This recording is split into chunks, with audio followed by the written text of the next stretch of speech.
what does the Constitution envisage when we say a secular state?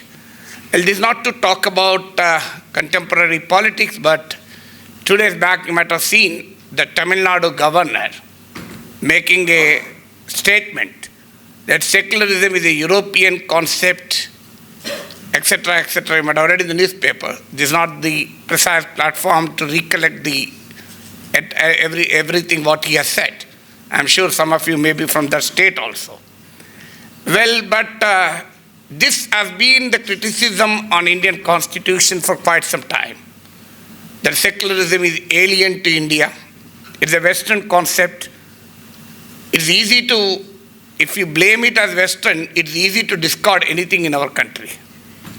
Because in our society, we have a hypocrisy. We love to go to the Western world to study and work, but we call ourselves truly anti-Western when it comes to ethos. Well, this hypocrisy runs large on the Indian society. So therefore, is it an alien concept? So let me begin what Jawaharlal Nehru once said. It is difficult, it is extremely difficult to build a secular state in a religious nation.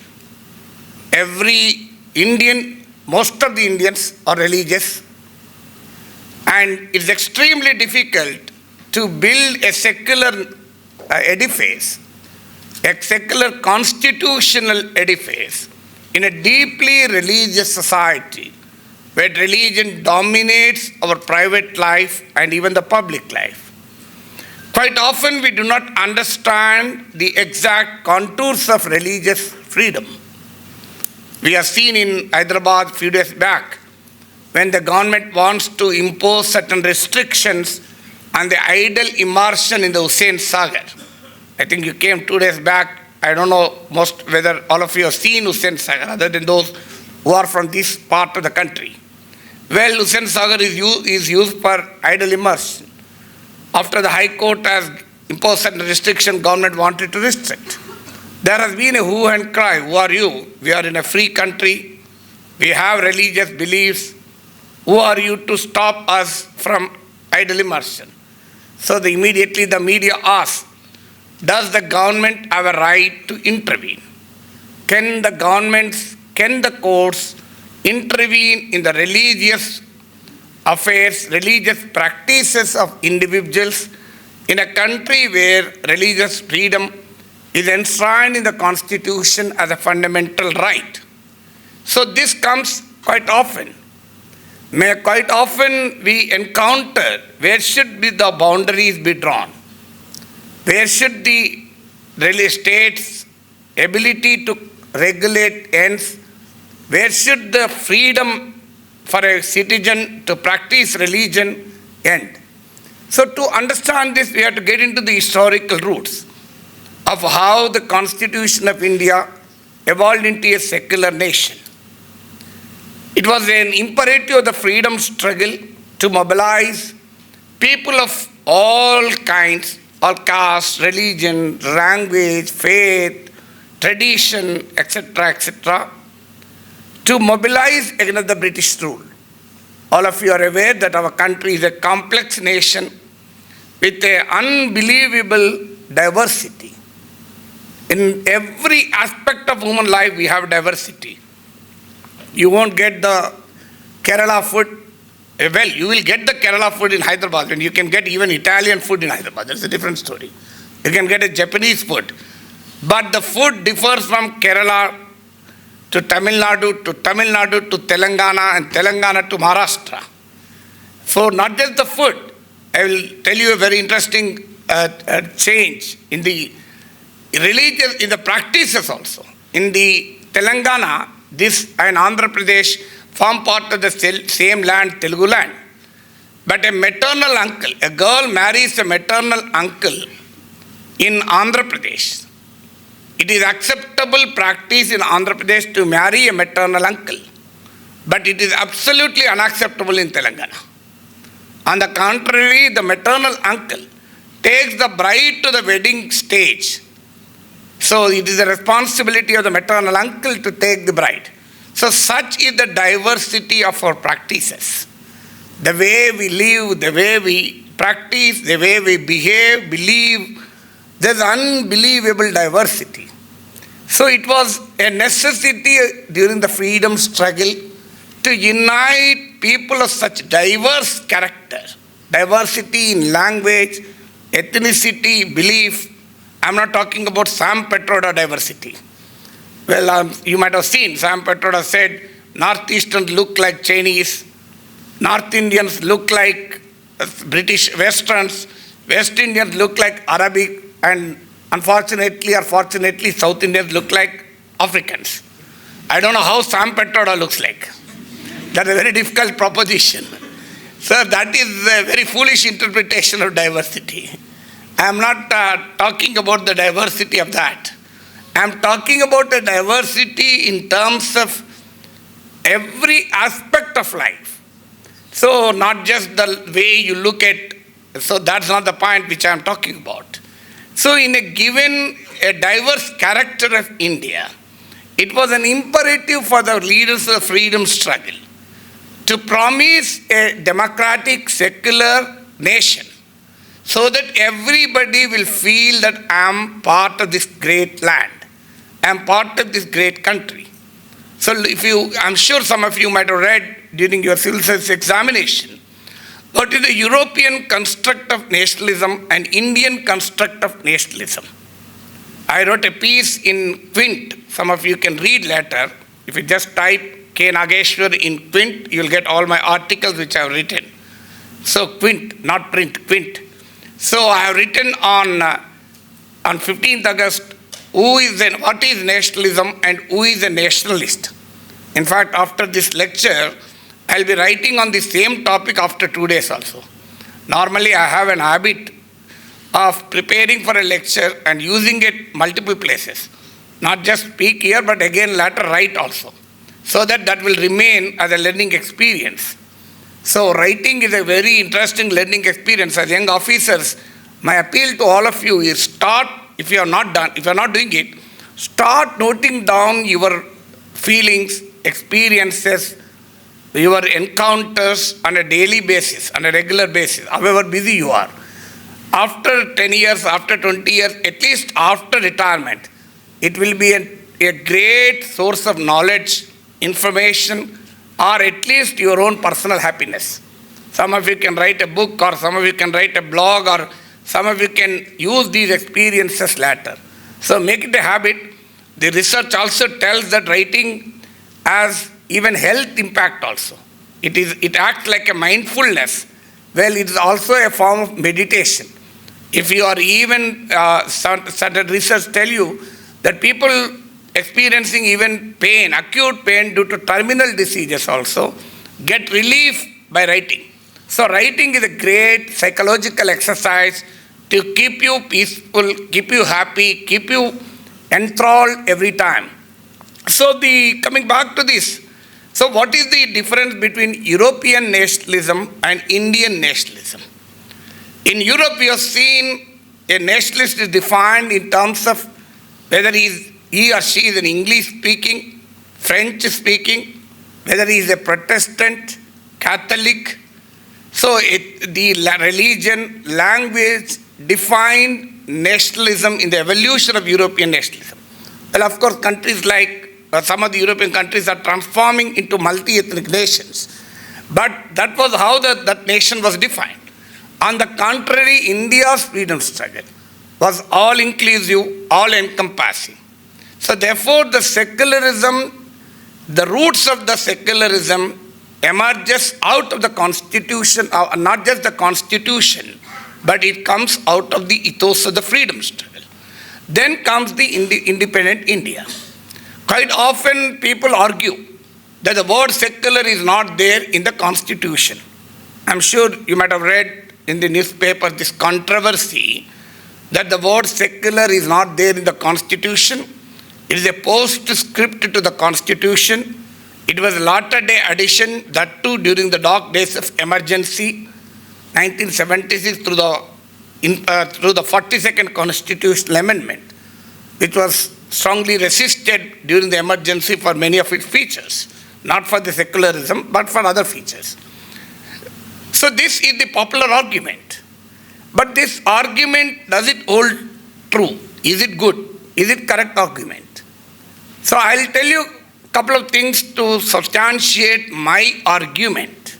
I'm sure after that I request you to also speak and interact, because you are the finest brains of our country. I'm sure you need not be subjected to a monologue by me.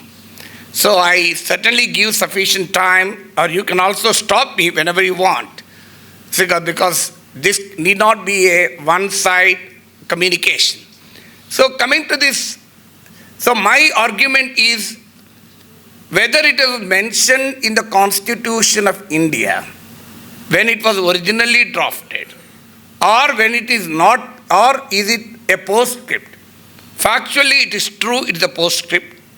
There was no mention of the word secular, or there is not even a mention of the word socialist in the preamble of the Constitution. Well, it was added through a 42nd amendment to the Constitution in 1976. Factually true. But what is not true is, because before it was added to the Constitution, it was not secular. So why is this argument being brought in? So the moment you create a kind of an opinion that secularism is not an original feature of the Constitution, but it was only a subsequent thought, subsequent addition, then it becomes easy to remove it also. One thing which is part of any, if you build a house, the basement cannot be removed, but anything can be removed inside. You buy a table, it can be removed and another table can be brought in. So there is a deliberate attempt to create this impression that secularism is not the original character of the Constitution, just because it was not mentioned. But in fact, in 1994, you might have read during examination, I'm sure you have read it, the famous S.R. Bommai case, S.R. Bommai and others versus Union of India and others. In this historic verdict, I'm sure if you might have read, if you read a couple of Supreme Court judgments, if you have time and patience, which runs into hundreds of pages, I really don't know why each judgment should run into hundreds of pages with extremely complex grammar. So there is a debate also in judiciary, why can't these judgments be simplified also? So to have that kind of a mystic opinion, you need to make it complicated. So, but if you read the Keshavananda Bharati verdict, the verdict on right to privacy, S.R. Bommai judgment, Indira Sahani verdict, if some of these verdicts, if you read, we will understand what is the essence of the Constitution. Well, in this historic verdict, it was clearly mentioned, notwithstanding the fact that secularism was not there in the original Constitution. Secularism is embedded into India's constitutional philosophy. Well, it was not mentioned and defined, essentially because it's an elastic concept and better left undefined. So therefore, what did the S.R. Bommai verdict say? What was implicit was made explicit by the 42nd Constitutional Amendment. So this is the critical statement which the Supreme Court has made. What was implicit was made explicit by the 42nd Constitutional Amendment. So it was already mentioned. Then why was it not mentioned then? There was a discussion on that also. If you read the Constituent Assembly debates, I am sure if my memory is correct, Professor K.T. Shah proposed an amendment to the draft in the Constituent Assembly to introduce the words secular, federal, and socialist in the preamble of the Constitution. He was emphasizing this needs to be mentioned given our experience. He was referring to the experience of partition, the communal carnage, and the hatred that the nation has witnessed during the partition. So given this experience, he says, we need to explicitly mention the words secular, socialist and federal. Well, Ambedkar replied, and this is now being used, that as if Ambedkar was against using the word secular. Ambedkar did not respond to the secular and federal, but his reply was more about socialist. So what did Ambedkar say? Ambedkar was not against socialist. He only said, at this point in time in history, we may think that the socialist organization of state and society may be advisable today or even tomorrow. But who knows after some time? So when we give the liberty of thought, expression, faith, and liberty and freedom of all these, then why can't we leave it to the people of India to decide what kind of social and economic organization they would like to have? That was the intention of Ambedkar to discard the amendment, move to introduce the word socialist. But and he also said, well, mentioning it is superfluous.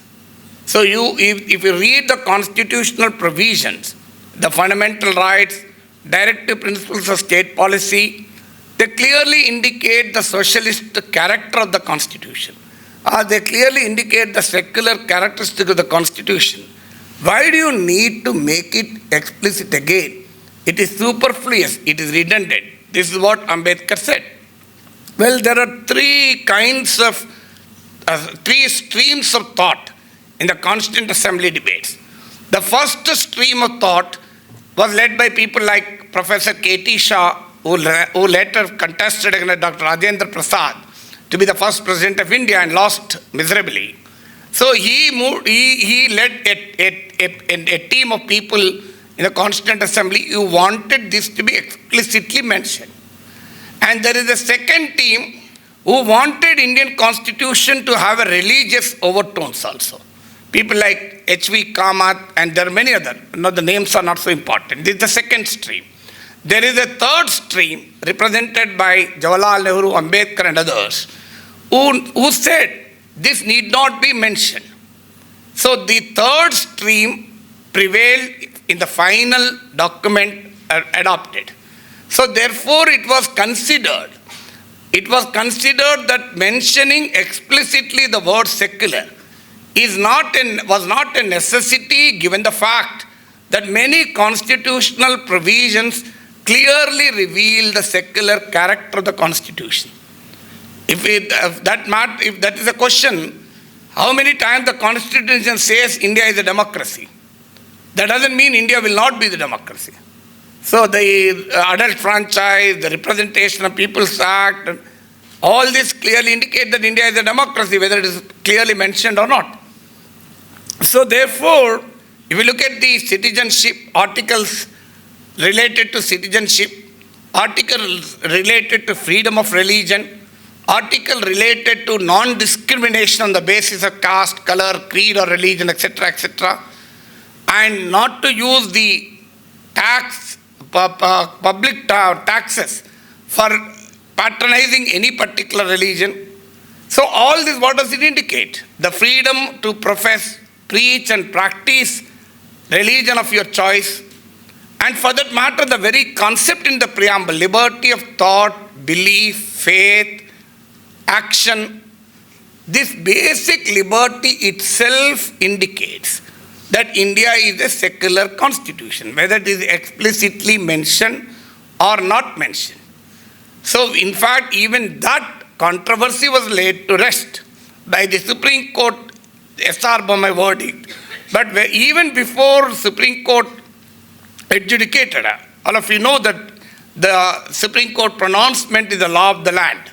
It's a constitutional court. When I was in legislature, many of our legislators used to think that they are supreme. I used to take them a class. We are not supreme. The Constitution is supreme. They never used to accept me. What do you mean? We are elected by the people. When people are supreme, we are elected. So even you may be elected. So I used to tell them one word, Keshavananda Bharati. Every time when they raised this issue, I said, read Keshavananda Bharati verdict. Even the basic structure of the Constitution of India cannot even be amended by the Parliament of the country. and secularism form part of the unamendable feature of the Constitution of India. So even the Parliament has no right to drop the word secular or to ignore the secular features of the Constitution. I'll give you a couple of more examples. There was an interesting debate in the Constituent Assembly. I'm sure many of you might have read. Let us begin the Constitution in the name of God. So there was a debate. People like H.V. Kamath, several others raised, let us start the Constitution in the name of God. Because in India, we are deeply religious people. So everything we do in the name of God. So even there are many people, even before eating food, they offer something to the God first and then eat. Not that the God eats it, but they eat it, but they eat it in the name of God. So this was the discussion.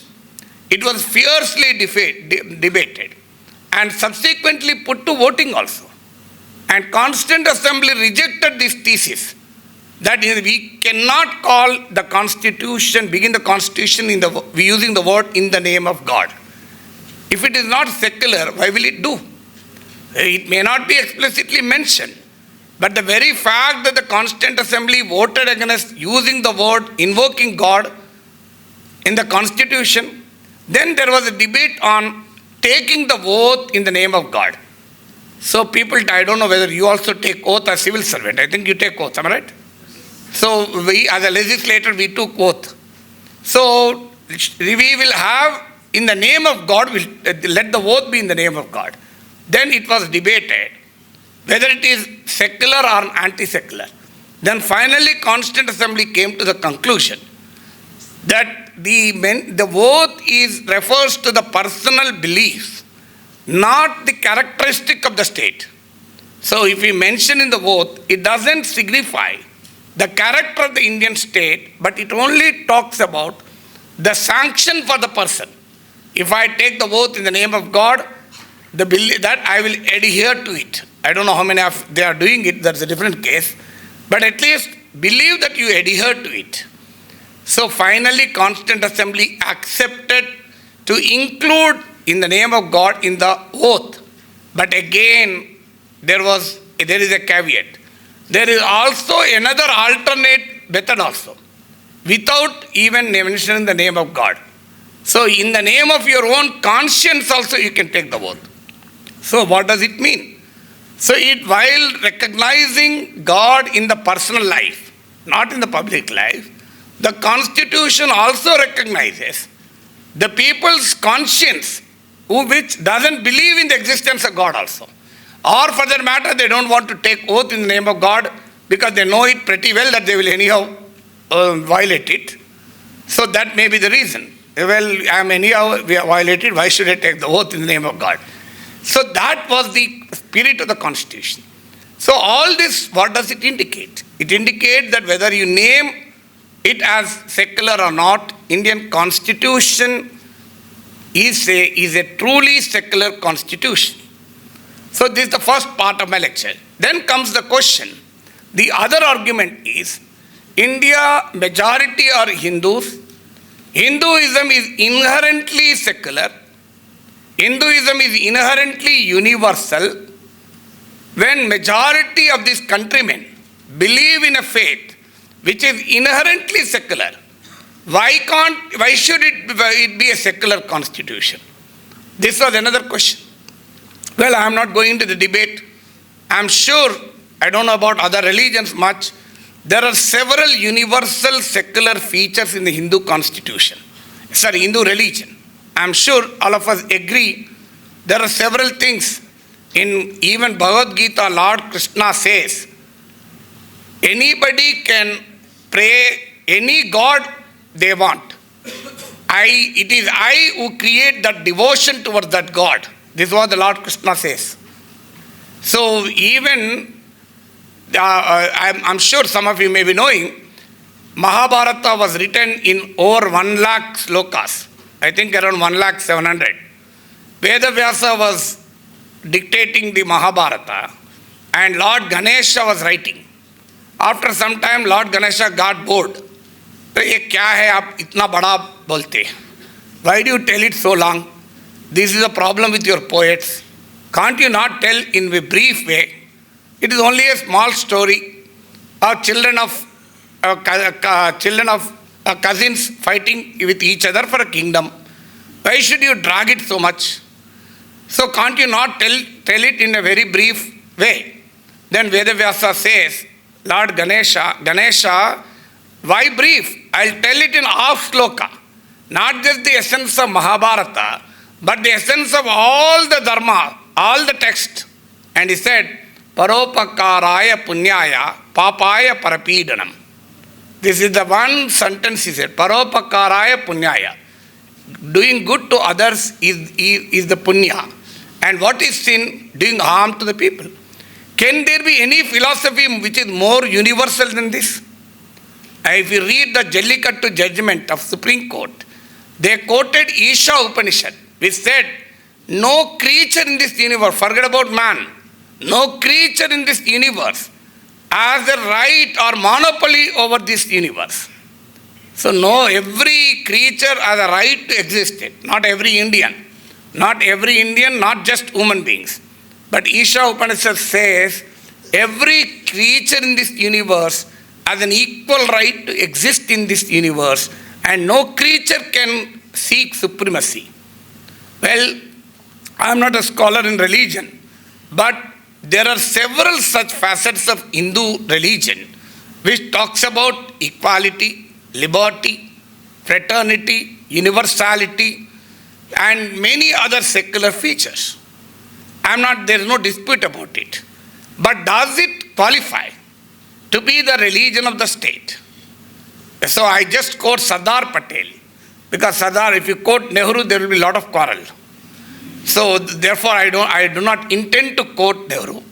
Sardar Patel is certainly not a leftist by any chance.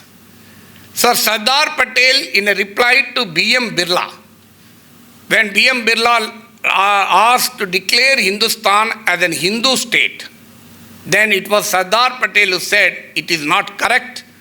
The state belongs to all in our country. So the state belongs to all. Ambedkar in fact says, it is wrong, the majority thinks it has a divine right to rule the minority in the way the majority wants. If the minority wants a share in the power, it is considered as communalism. If the majority wants to monopolize power, it is considered as nationalism. This is what B.R. Ambedkar said. Nobody can call B.R. Ambedkar as minority appeasement politics. I am sure nobody can dare to accuse. You can criticize Gandhi, but you cannot criticize Ambedkar. If you criticize, you cannot go out also. So that is the fear everybody has in the political system for good reasons. A great man who is a visionary by every sense, who said, many people think Ambedkar as only the champion of the downtrodden, champion of the socially marginalized. It is true that he was the champion of the socially marginalized, but he was the champion of everybody, not just the caste. He said the nation's progress is measured by the extent of progress the women of that country has achieved. This is what Ambedkar said. He did not say scheduled caste women or scheduled tribe women. He said women. The measure of the progress achieved by a country is defined by the extent of progress the women of that country have achieved. This is what Ambedkar said. And unfortunately, in our country, Ambedkar is also a misunderstood philosopher for several reasons. So therefore, my point here is, well, it's true that a religion may be universal, a religion may be very liberal, but that doesn't mean the state religion should be, a state should be a theocratic state. So this is the background in which India's secularism is defined. But, well, what is that? So in fact, the Tamil Nadu governor mentioned another thing also. In Europe, there was a confrontation between the church and the political authority and the religious authority. So therefore, this secularism has evolved there. Well, I think, subject to correction, in UK, the king is not just the head of the government, he is the head of the church also. Am I right? So I think, so therefore in Europe, there was a fight between the church and the political authority and the religious authority. Therefore, the concept of secularism has evolved in the West to de-link the church from the state. But in our country, there was no such confrontation. Well, I agree with that to an extent. But how should you derive the answer? That is the reason Indian concept of secularism, both in theory and practice, is not similar to the Western concept in certain sense. We have taken a permissive attitude towards religion. In fact, Justice Chinnappa Reddy once said, Indian constitution is not supportive of religion, but it takes a permissive attitude towards religion.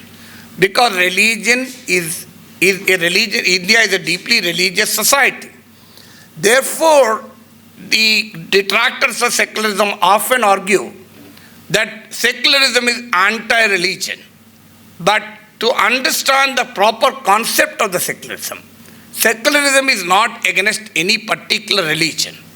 Secularism in theory and practice doesn't want an irreligious society. It is not agnosticism or atheism.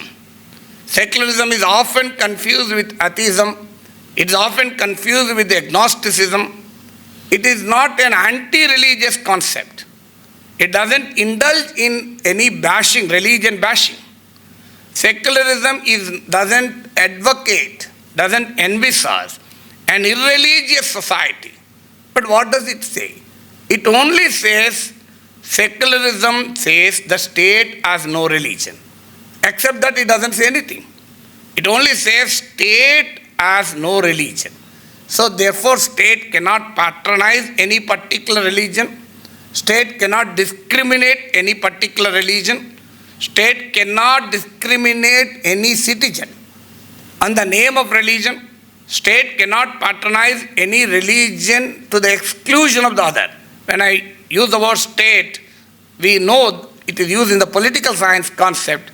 State includes government, courts, etc., etc. All ruling authorities constitute the concept of state. So the state doesn't envisage an irreligious society. Should people believe in religion? Should people not believe in religion? It is the personal prerogative of an individual, because our constitution allows every citizen of India to profess, practice and propagate their own religion. Not just profess. You can profess, practice and propagate. So therefore in Indian concept, religion not just include religion per se, it also includes the traditions, customs and rituals associated with the religion also. Because they also constitute the religion, because our constitution makes it a fundamental right, not just to profess religion, but to practice and propagate religion. So therefore, Indian constitution doesn't militate against the religion. It doesn't advocate annihilation of religion. It doesn't believe in taking on religion. It only says the state is diverse of religion. State has no religion. Well, it has even diluted to the extent of equal respect to all religions. Now our politicians define secularism as equal respect to all religion. That's the reason when Chief Minister take oath, all religious prayers are also recited. Well, that is not the actual concept of secularism, but that is how the secularism is practiced in India. If you have seen any Chief Minister taking oath, normally if he belong to quote-unquote secular parties, they take oath with the blessings of all religious scholars. So therefore they tell their electorate that we treat all religions alike. So we treat all religions alike. So we are equal to all religions. But equidistance from all religions is different from equal treatment of all religions. Actually, the secular constitution advocates equidistance, or rather distant from religion. But in practice, it is being diluted to equal respect for religions. Well, that is a part of the secularism. Equal respect for all religions, tolerance to all religions, certainly form part of the secularism, but that is not the everything of secularism. So it is a subset of secularism, but it can't be a superset of secularism, to speak in mathematical language. So therefore, well, whatever it may be, still the basic underlying concept is the state has no religion. So overt religious practices associated with the state functionaries is also condoned in our country. No court has said you should not take oath by offering religious prayers. Well, nobody offering religious practices, because as Chinnapreddy said, Constitution and India's jurisprudence have taken a permissive attitude towards religion. So what does it mean? Permissive means, okay, granted, kya hota? So Indian people are religious, how can we stop them? So therefore, the demarcation that has to be made between the personal belief and faith of a person in the offices of state and the public posturing, one has to make a clear demarcation. But quite often it is not practiced, especially when it comes to the majority religion. So because we take it for granted that. But the fundamental concept doesn't change. If you are a judge, in your personal life, you may believe in Vedic Dharma, you may have your personal life dictated by Hindu religious text. But when you go to court, you don't deliver judgment based on Vedas or based on Hindu epics. You deliver judgment based on the Constitution of India. If you are a practicing Christian, you may practice Bible and you may lead a biblical life, but when you go to court, you don't give the judgment based on what Bible says. You will deliver the judgment based on the Constitution of India. Similarly, you may be a true believer in Islam, but you don't deliver the judgment based on Islamic laws. So this is a simple operational definition of secularism. How your personal life and professional behavior need to be distinguished